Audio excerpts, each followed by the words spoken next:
maybe you have a fantastic voice and everybody always says how great your voice is and everything, but you don't enjoy being on the worship team. Everybody in the seats can tell. Welcome to Fireside Talks, where we help bring you from survival to stability. Through skills, support, and the hope of Jesus Christ. Welcome back to a new month on Fireside Talks. This month, we're going to be talking about discovering your gifts and talents, doing something a little bit different each week. So to start out, when you hear the word leader, what is the first thing that comes to mind? Your boss. Your boss at work. Okay, someone elevated. Yeah. Okay. Do you think most people feel like leaders in their everyday life? I would say no overall. There's absolutely some people that do, but I would say no overall because I don't feel like it is a skill that very many people actually focus on. Okay. So let's be honest. Have you ever doubted that you had anything special to offer? Well, sure. Doesn't everybody at some point? Okay. All right. So this week we're going to specifically be talking about something a lot of people overlook. The gifts that God has already placed inside of them. Sure. So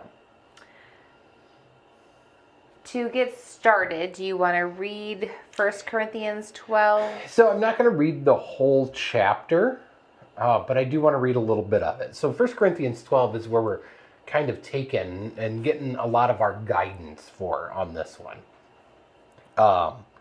And the whole thing is kind of talking about spiritual gifts and talents and things like that. And we're going to focus on right now, we're just going to look through about, I think, verses 4 through 7 or 8, I think. So maybe we'll go to 11. So now there are varieties of gifts, but the same Spirit. And there are varieties of service, but the same Lord. And there are varieties of activities, but it is the same God who empowers them all in everyone. To each is given the manifestation of the Spirit for the common good. For one is given the Spirit, through the Spirit, the utterance of wisdom, and another the utterance of knowledge according to the same Spirit, to another faith by the same Spirit, to another gifts of healing by the same one Spirit, to another the working of miracles, to another prophecy, to another the ability to distinguish between spirits, to another various kinds of tongues, to another the interpretation of tongues. All these are empowered by one and the same Spirit, who appropriates to each one individually as he wills. Okay. Does that all make sense to you? All right. So he talks about everybody having some kind of different gift. So what stands out to you the most in that? So it doesn't say to one he gives all of these. It says to one he gives this, to one he gives this, to one he gives this. So if we continue reading on in that chapter, he uses the human body as an example, that we're all part of one thing. So like my hand is a part of my overall body, but my hand doesn't do the same thing as my eyes and my ears and my feet and legs and stuff. If you have problems thinking of that as a body, think of it as a car. Like a car needs an engine, a car needs tires, but we need all of these parts for it to work correctly. So why do you think that it's important that not everyone has the same gifts? How boring would that be? Like if, let's say you were given the gift of the ability to like be a mechanic or be mechanically inclined. That's awesome. So we would have tons of people that can fix cars, but nobody that can build a house.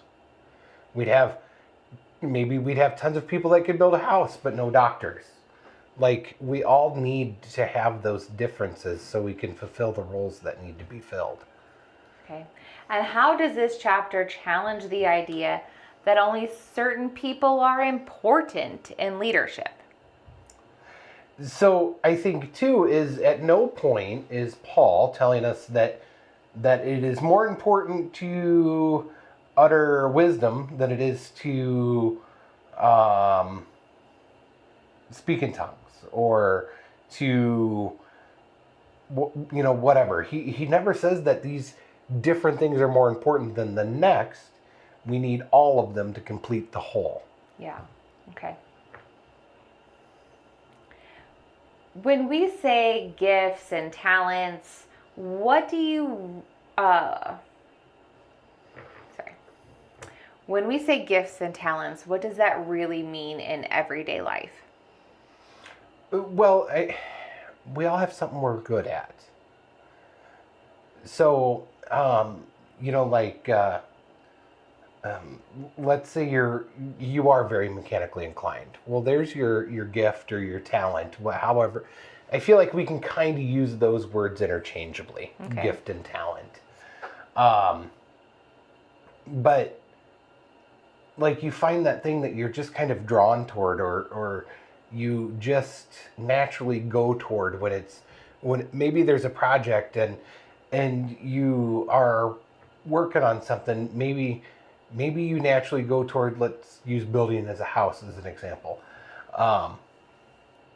Like me personally, I'm not a carpenter or a construction worker, but I would probably naturally go more toward framing, like the actual building of a wall, than I would electricity. Everybody kind of has the thing that they're naturally drawn toward. Like, I understand this the best. That's what I'm going to go do. Okay. And that's what I think of in everyday life is I have these things that I'm naturally good at. I don't know why, but I am naturally good at these things. So in everyday life, we probably need to look for something that allows us to do that. Okay.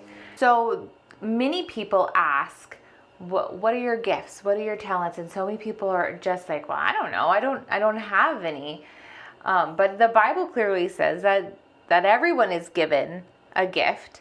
And so why do you think so many people just think they don't have a gift or a talent?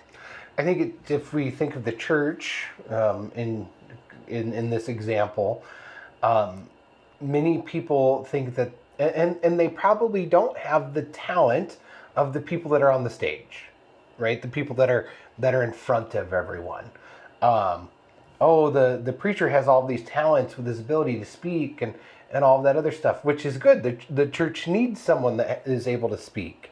The worship leader, they have such a great voice, or they're so amazing on such and such instrument. Good. We need that talent in the church to be able to do that. But so many people don't think they have a talent when they're very, very fulfilled or they're energized when they're serving in the kitchen. Or, for the whole thing to work well, we have to have somebody that feels fulfilled, which is part of your talent. You often feel fulfilled when you're using the talent that you've been given. And maybe they feel fulfilled because their talent is that service of cleaning the building. Mm-hmm. We need all of these things to fit together for it to work well. Okay. So what are some non-obvious gifts?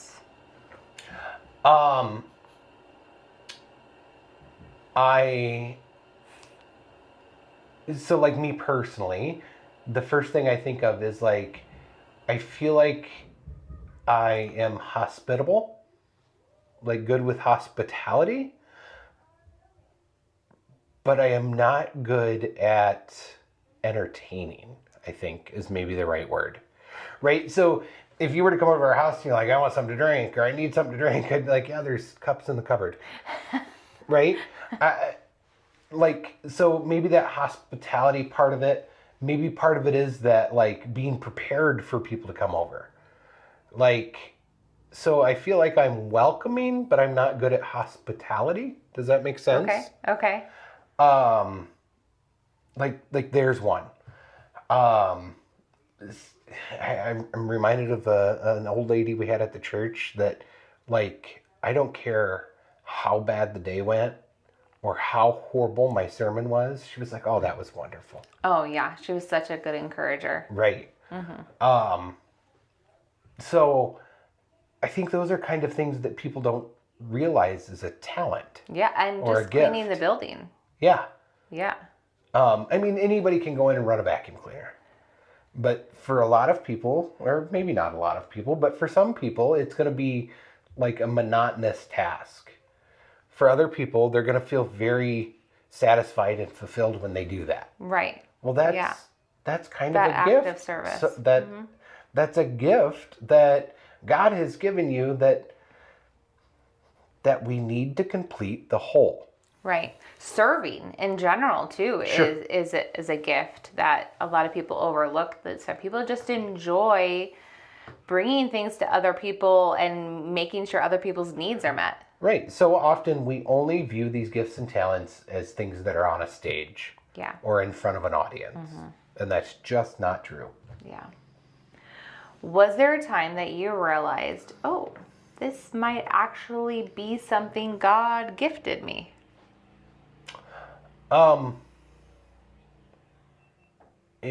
So it took me a long time to realize it. But it goes back to when I was asked to start teaching part of the EMT program at the college. And I'm like, I am not a teacher. Like, it's not what I'm good at. I'm not a teacher. Yeah, or even a public speaker. Right. And I think part of that comes with time. Like, I was able to exercise that gift and build it into something that I never anticipated. Right. Yeah. And then somebody else pointed it out to you. Right. And then I still didn't recognize it as a gift until a complete stranger said, you're really good at this. Right. Yeah. Okay. Why do you think so many people struggle to identify their gifts? I think because they don't take the opportunity or are given the opportunity to exercise it.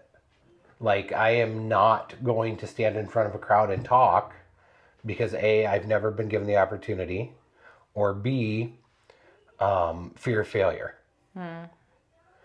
And I think we have to be okay with trying something new without doing it well right off the bat.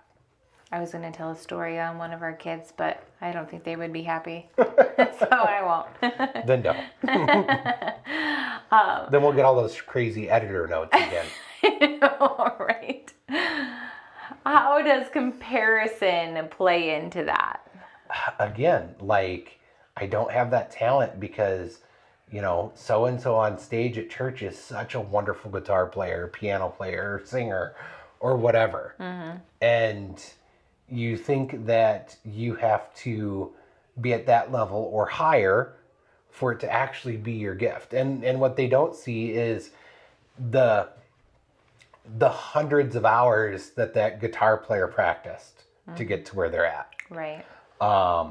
The times that they're on stage and just completely messed it up. They don't see any of those parts. And I think we believe that if it's a gift or a talent, it's something we should just be good at right off the bat.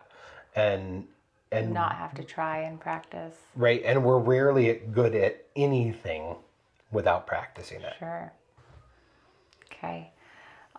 In 1 Corinthians 12, it talks about the body and how every part matters. Right.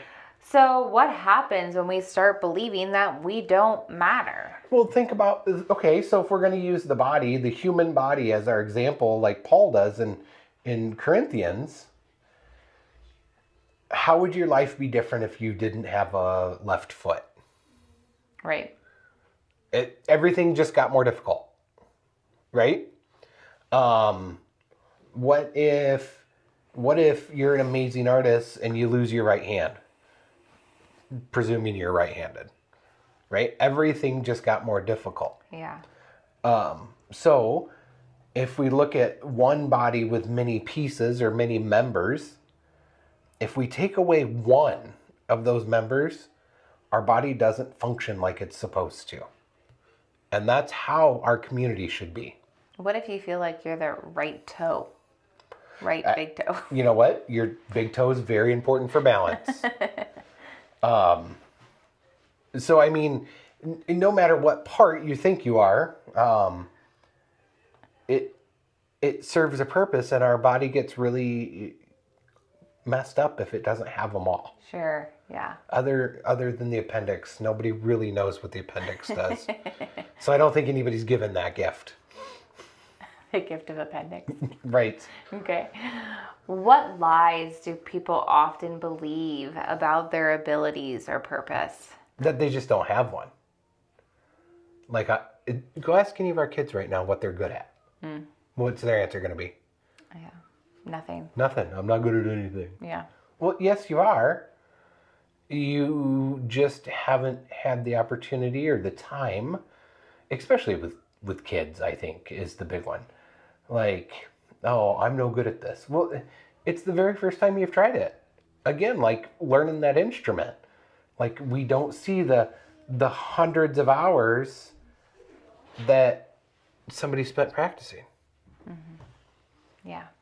Okay. If someone is listening here today and they're thinking, I have no idea what my gifts are, where should they look? Practice.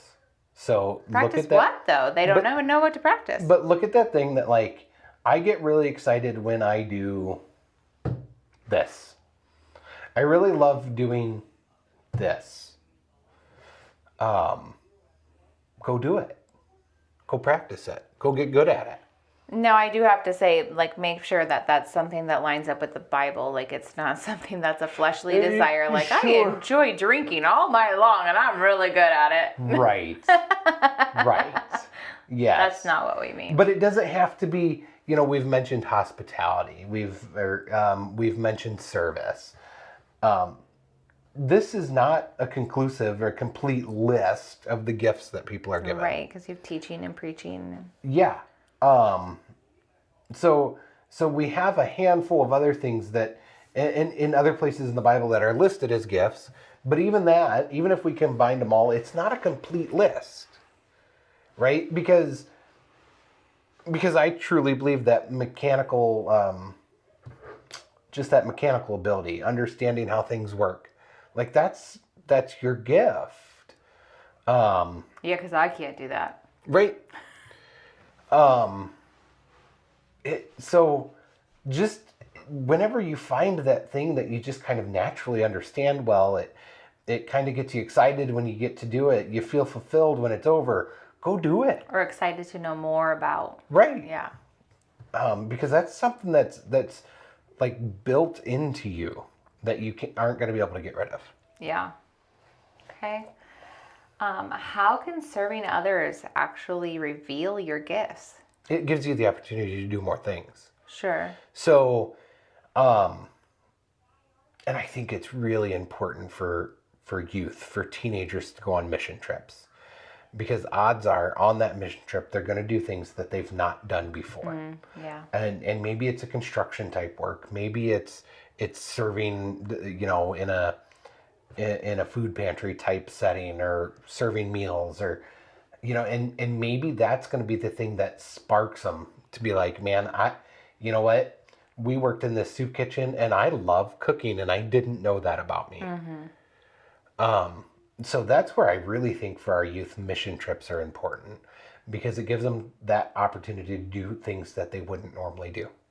I think being in the community too, and like listening to other people, like, you're really good at this. Like, you should do this more often, just like the gentleman for you and preaching. And, or even like, this tastes really good. Thank you so much. Like, to get that feedback from the community and from others, or you look like you really enjoy that. Like, do you do this often? Like, when people comment to you about that, that should be cues of like, this is something you should look closer at or think about doing more.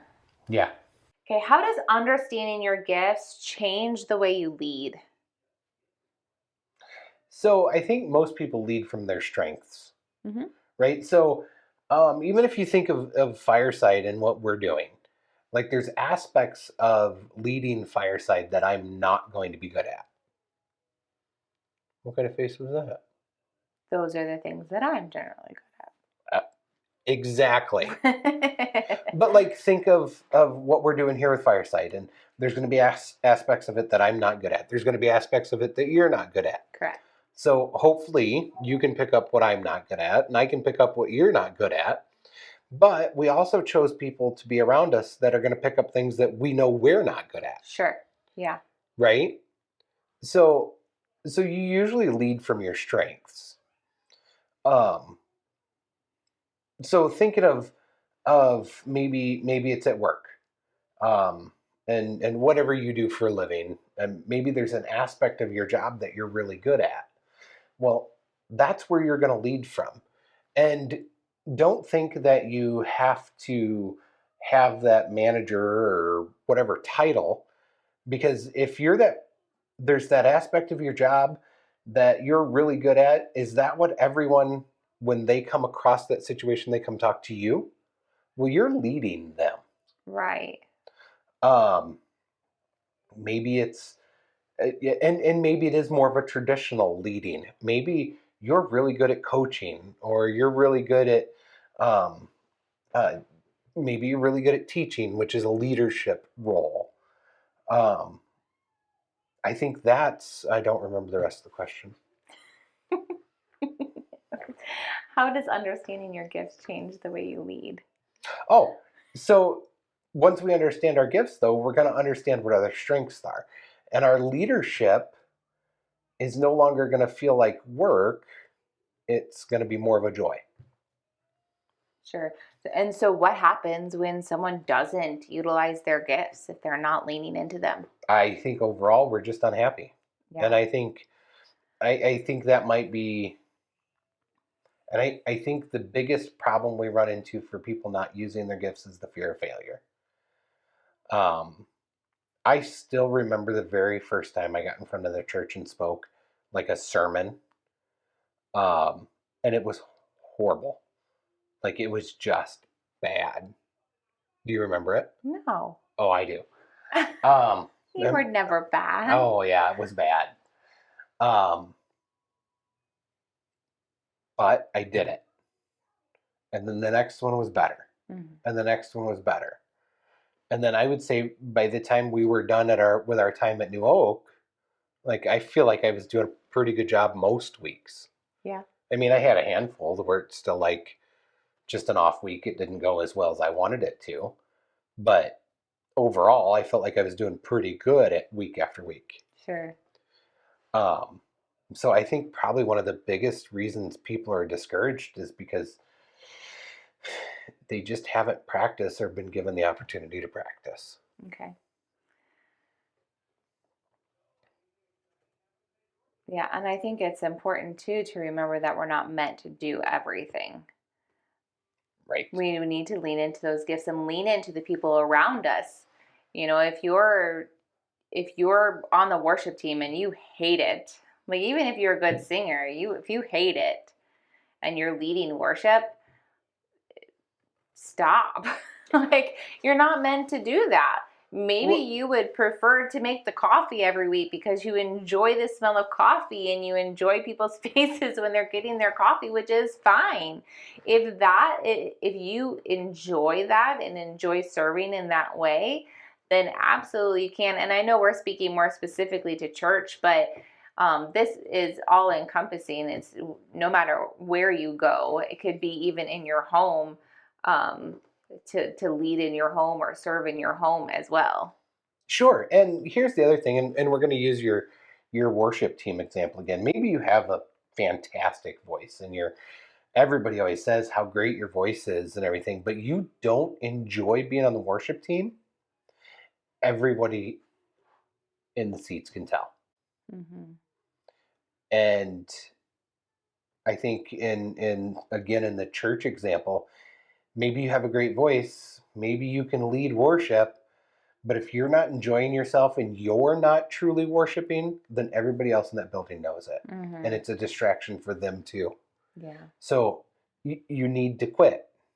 Well, and maybe it's not being on a worship team that you should be. Maybe you should be doing the sound because you have that voice, you have the ear to be able to so now I can have the ear for that, everything being in tone or on pitch, or I'm not musical at all, so I don't know what any of these words mean.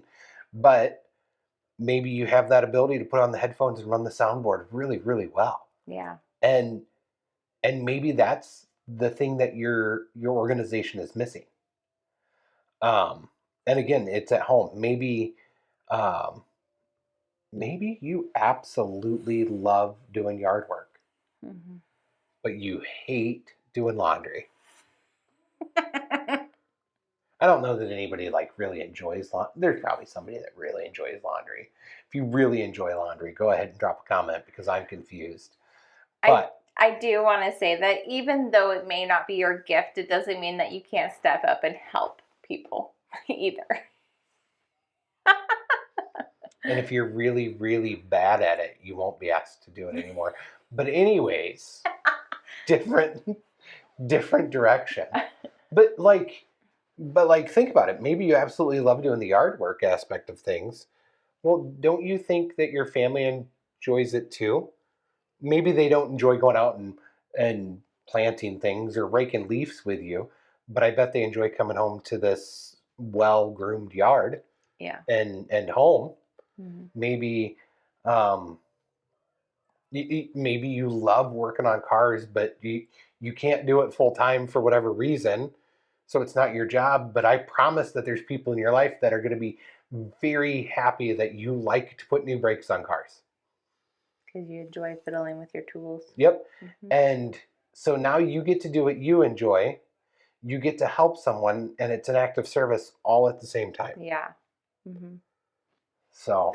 Okay, so for our listeners out here who don't know their gifts, what's one step they can take this week in discovering them? Really, honestly, it's probably get up and do something. Get out in your community. Yeah, do something. And maybe it's taking a chance to volunteer somewhere in your community. Maybe it's It doesn't have to be at a church either. Right, Mm-hmm. absolutely.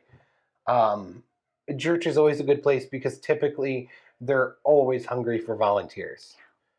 And I don't know that I'm sure there are, but I know as a pastor, if somebody came to me and said, I really want to try this week and see if I like it, I don't know any pastor that's going to say no.